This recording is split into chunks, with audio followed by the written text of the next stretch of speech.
itu memang harus digiring ke penjara. Insya Allah ya. Ada yang mengatakan mengapa tidak dikirim ke penjara Cebong ya. Cebongan ya. Itu di Solo sana ya. Apapun nanti kita akan sambut ketika dia kembali ke Solo, bukan dengan sambutan meriah, terima kasih, tapi sambutan supaya ditegakkan keadilan. Insya Allah, setelah kita dikabulkan Allah, kita akan mengirimkan Jokowi dan anaknya, menantunya itu ke penjara. Bahwa dia tidak mengabdi kepada rakyat sama sekali. Rakyat hanya ditumpaki, hanya diinjak-injak waktu suaranya diambil untuk pemilu. Setelah itu seluruh kebijakan Jokowi atau Mulyono itu menyembah kepada asing dan aseng, terutama aseng. Ya. Nah jadi ini yang bisa kita biarkan. Makanya kita sepakat bahwa untuk pertama kalinya Presiden nomor 7 ini memang harus diadili. Karena kalau tidak diadili nanti ada orang kambuh lagi, jadi presiden lagi, ugal-ugalan lagi, terus kapan berhenti?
Jadi saudara, Jokowi itu melakukan 5 macam kejahatan.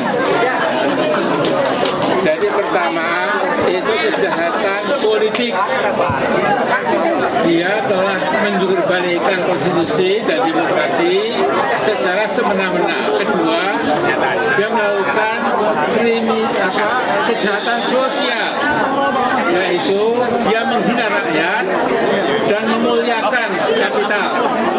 Dia menginjak-injak rakyat dan dia menyembah kepada para pemilik modal.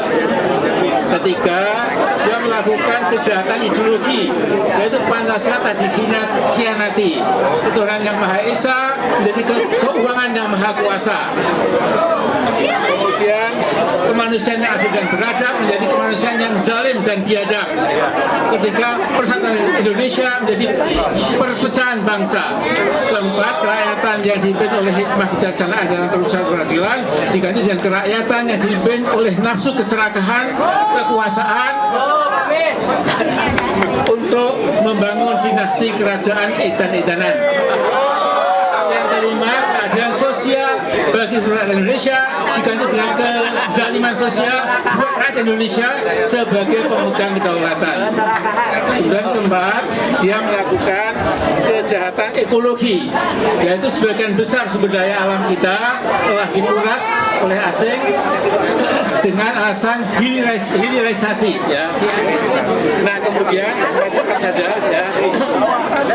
Kemudian yang berikutnya lagi, yang kelima itu moral crime, ya kejahatan moral.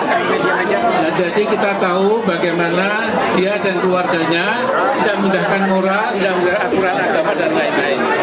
Nah, yang keenam, Sri Mulyono dibangun di atas fondasi kebohongan dan immoralitas. Ternyata keluarga Mulyono secara bukan ugalan ya sudah menghancurkan kehidupan moral bangsa Indonesia. Karena itu intinya dia harus dilesirkan.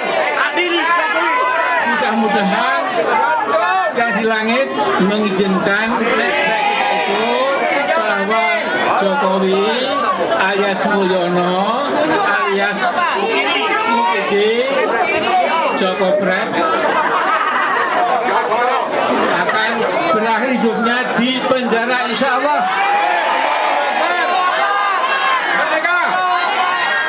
Jadi kejahatan Pak Jokowi atau Pak Mulyono itu bertumpuk-tumpuk ya.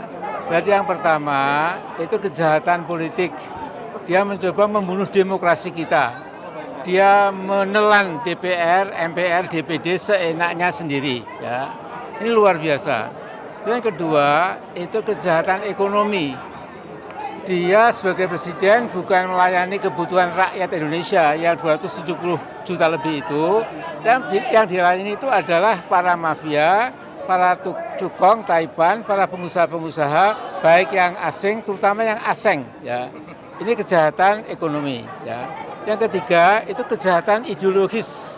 Jadi Pancasila itu dijungkir balikkan, ya, sehingga ketuhanan Yang Maha Esa menjadi keuangan yang maha kuasa. Kemudian kemanusiaan adil beradab menjadi kemanusiaan yang zalim dan biadab. Dan persatuan Indonesia sila ketiga menjadi perpecahan Indonesia. Yang empat kerakyatan dan seterusnya itu bukan untuk hikmah kebijakan dalam peradaban permusyawaratan, tetapi dikangkangi, ditunggangi oleh syahwat ekonomi, syahwat kekuasaan sehingga tidak ada artinya. Nah kemudian keadilan sosial bersama Indonesia itu menjadi kezaliman sosial bagi sebagian besar bangsa Indonesia. Nah kemudian dia juga melakukan yang namanya itu social crime, ya, kejahatan sosial. Jadi penduduk yang banyak sekali itu hidupnya kembang kempis, tapi yang bertriliun-triliun itu dicaplok oleh kaum pemilik modal, konglomerat, korporat yang itu memang menyumbang kemenangan Jokowi setiap kali capres itu, pencapresan itu. Dan akhirnya saya juga berani mengatakan di sini bahwa dia memang saya kira sudah keterlaluan, ya, karena yang dia layani itu bukan rakyat kecil, dalam bahasa Jawa bukan si Sutonoyo Dadap Waru, bukan, ya. Tapi ini adalah cukong-cukong raksasa yang telah memegang tengkuk Jokopret ini, ya, sehingga tidak bisa apa-apa kecuali meladeni kepentingan pemilik modal luar negeri itu, ya. Saya kira itu saja dulu, sehingga saya setuju sekali bahwa Pak Faisal Assegaf dan teman-teman semua, Pak Refdy Harun, Pak Rey Suryo, ya, kemudian Pak Narko, Pak Majen Narko dan lain-lain semuanya, ya, itu memang harus digiring ke penjara. Insya Allah, ya. Ada yang mengatakan mengapa tidak dikirim ke penjara Cebong, ya, Cebongan, ya, itu di Solo sana, ya. Apapun nanti kita akan sambut ketika dia kembali ke Solo, bukan dengan sambutan meriah, terima kasih, tapi sambutan supaya ditegakkan keadilan. Insya Allah, setelah kita dikabulkan Allah, kita akan mengirimkan Jokowi dan anaknya, menantunya itu ke penjara, ya, demi keadilan. Assalamualaikum warahmatullahi wabarakatuh. Ya, oke. Sudah ya? Assalamualaikum warahmatullahi wabarakatuh. Jadi saya sangat bergembira, berbahagia. Ternyata dari anak-anak bangsa masih cukup banyak, ya, yang berpikir betul-betul waras, sehat, bertanggung jawab, tidak pernah meninggalkan bimbingan moral, bimbingan keagamaan juga.